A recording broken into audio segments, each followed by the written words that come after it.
morning, everyone. This morning, I would like you to start off by having you imagine a young hero, underestimated by everyone, who rises through hardship, faces powerful enemies, and ultimately saves the world. This story might sound familiar. It describes Hercules, one of the most famous heroes from ancient mythology, but it also describes Naruto. Naruto Uzumaki, the character from Naruto, an anime in modern day times. But stories like both of these have existed for thousands of years. The only thing that's really changed over that time is the format in which they're told.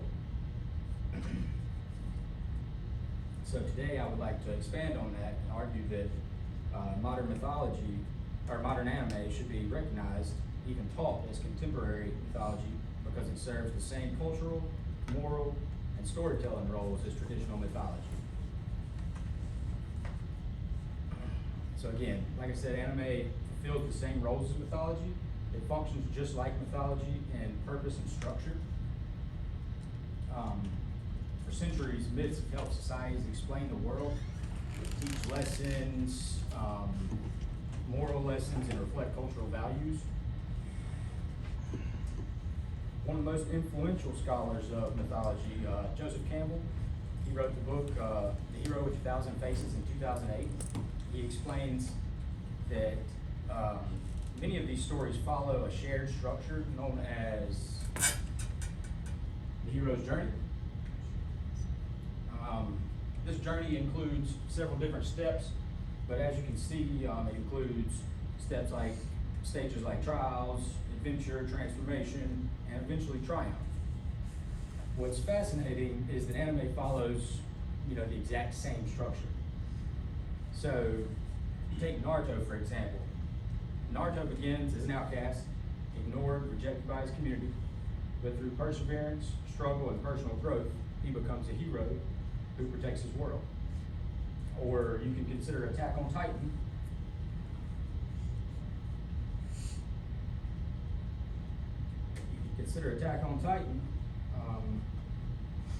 Which explores themes of survival, fear, and the structure of society. Ideas that are deeply rooted in mythological storytelling. And to expand on that even further, an anime scholar, Susan J. Napier, who is a professor, but she's also an author of anime like Akira or Howl's Moving Castle. She wrote an article in 2005 saying that anime consistently reflects mythological patterns and addresses universal themes like identity, sacrifice, and a battle between good and evil. So clearly anime does more than just entertain. It fulfills the same roles mythology always has. So why do we treat it different is the real question, right? And the answer to that question lies in how society perceives anime. Especially in Western culture, it's usually associated with children's entertainment. So it's dismissed as like a cartoon or childish. It's dismissed as cartoon or childish more so than a meaningful storytelling medium, right? So, and we shouldn't do that. That's not how we should perceive it.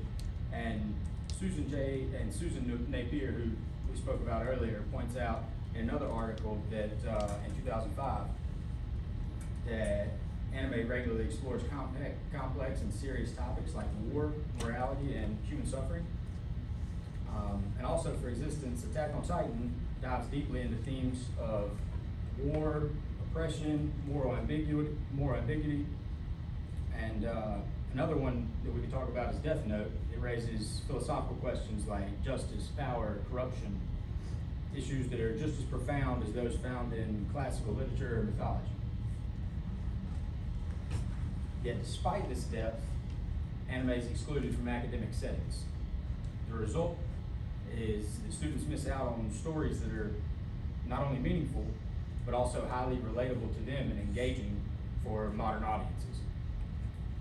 So that brings us to the important question of what do we do about it? to me, the solution seems pretty simple. Anime should be incorporated into education, particularly in literature and cultural studies. Educators can draw direct comparisons to mythology, because there are so many, not only like the hero's journey as we talked about before, but they describe the origins based on different ways, they describe origins based on different parts of the world, right? And how people act and how people treat each other. So there's just a lot that can be taken from this medium, and we're leaving a lot on the table by not using it. So educators, like I said, can draw their direct comparisons, but they can also analyze shared themes like heroism, identity, sacrifice. And then to expand on that a little more, Henry Jenkins, he wrote a book in 2006 called The Convergence of Culture, and he argues that incorporating media that students already engage with can significantly improve learning and participation. And additionally, cultural anthropologist Ann Allison, who studies Japanese pop culture, emphasized in an article that she wrote in 2006 that medium like anime plays a powerful role in shaping how people understand the world around them. Like, they can relate Naruto's struggles in life with their own struggles in life, and how he took on those struggles and became a better person and helped those around him, right? And or Attack on Titan, how the world lied to them their whole lives, and they have to decide how to take this newfound truth and shape who they want to be or become, right? So by bringing anime into the classroom, educators can help students recognize storytelling patterns that are shared worldwide. They can introduce global perspectives and cultures, because anime is it's global now. I mean, it started off as more Japanese, but at this point in time, there's people creating anime all over the world, and it represents cultures from all over the world. So not only will it give us global perspectives, but it'll help students understand that. And it can also strengthen critical thinking and media literacy, just by adding another dimension to our education, right? Especially with the way technology is advancing, our education needs to be more technologically advanced too in the way that we give information. So in other words, teaching anime isn't lowering the academic standards, it's expanding. So in conclusion, anime is far more than entertainment. It's a storytelling medium, it's culture, it's modern mythology. Just like ancient mythology, anime helps us understand ourselves, our struggles, and the world around us. So next time you watch anime, ask yourself, are you just watching a show or a cartoon, or are you witnessing the evolution of mythology? And finally, my call to action to the educators in the room are to begin incorporating anime into your curriculum as a legitimate form of literature and cultural study. And for the viewers, we should start recognizing anime as what it is. It's a meaningful storytelling medium that continues a tradition thousands of years old. Thank y'all.